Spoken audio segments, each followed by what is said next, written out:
So এখন আমরা দেখব হচ্ছে সিজার সিফার টেক্সট। এটার মাধ্যমে আমরা কি করব, এটা হচ্ছে একটা প্রক্রিয়া, এই একটা অ্যালগোরিদম আর কি। এই অ্যালগোরিদমের সাহায্যে আমরা একটা ওয়ার্ডকে আমরা হচ্ছে এনক্রিপশন করব, আবার ডিক্রিপশন করব। ধরলাম আমার কাছে একটা ওয়ার্ড দেওয়া আছে অ্যাপেল। এই অ্যাপেলকে আমরা এনক্রিপশন করব এবং ডিক্রিপশন করব। এটাকে একটা প্লেন টেক্সট, ঠিক আছে, এটা একটা প্লেন টেক্সট, ঠিক আছে। সো প্লেন টেক্সটকে আমরা প্রকাশ করি পি দিয়ে, আর হচ্ছে গিয়া সিফার টেক্সট মানে হচ্ছে এনক্রিপশন হওয়ার পরে যে টেক্সটটা আসে সেটাকে আমরা প্রকাশ করি সি দিয়ে। সি মানে হচ্ছে গিয়া সিফার টেক্সট। যাই হোক, তো এটা আগে আমরা লিখব এ ডবল পি এল ই অ্যাপেল লিখলাম। লিখার পরে এরপরে হচ্ছে আমরা এটা নিচে পিআই লিখে এটার যে ইন্ডেক্সটা সেটা আমরা লিখবো। এখন ইন্ডেক্সটা আমরা কীভাবে পাবো, যেমন অ্যাপেলের এটা কত নম্বরে আছে, এ আছে হচ্ছে A1, বি হচ্ছে গিয়া 2, সি হচ্ছে গিয়া 3, ডি হচ্ছে গিয়া 4, এভাবে একদম কয়টা লেটার আছে, জেড পর্যন্ত হচ্ছে 26টা আছে। এভাবে হচ্ছে তাদের ইন্ডেক্সটাকে আমরা আপাতত ধরে নিচ্ছি। এটা আমাদেরকে বলে দেওয়া থাকবে যে এ কি 1 থেকে শুরু হয়েছে নাকি 0 থেকে শুরু হয়েছে। সো আমরা ধরে নিলাম আমাদের এর ইন্ডেক্সটা 1 থেকে শুরু করা হয়েছে। সো এ কত আসবে 1।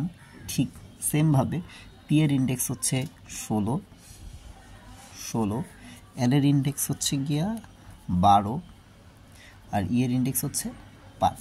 এবং আমাদেরকে বলে দেওয়া হইলো আমাদের যে কি আছে, কি হচ্ছে গিয়ে 5।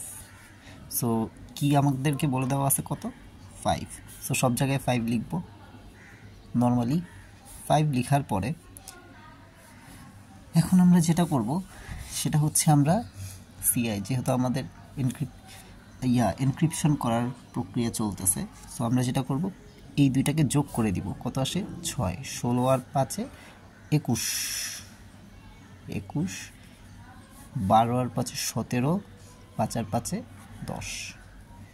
ঠিক আছে, এখন 6 নম্বর ইন্ডেক্সে কে আছে, ডি হচ্ছে 4, ই হচ্ছে 5, এফ হচ্ছে 6, তাই না? তাহলে এটা কি হবে, সি হচ্ছে এফ,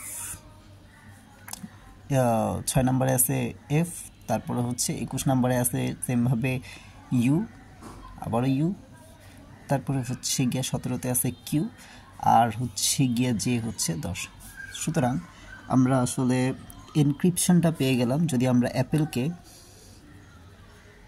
অ্যাপেলকে এনক্রিপ্ট করি, ঠিক আছে, যদি কি হয় 5, আমরা যদি এনক্রিপ্ট করি তাহলে আমরা যেই সিফার টেক্সটটা পাবো সেটা হচ্ছে গিয়ে FUUQJ। সো এটা হচ্ছে একটা এনক্রিপশন ভ্যালু অ্যাপেলের।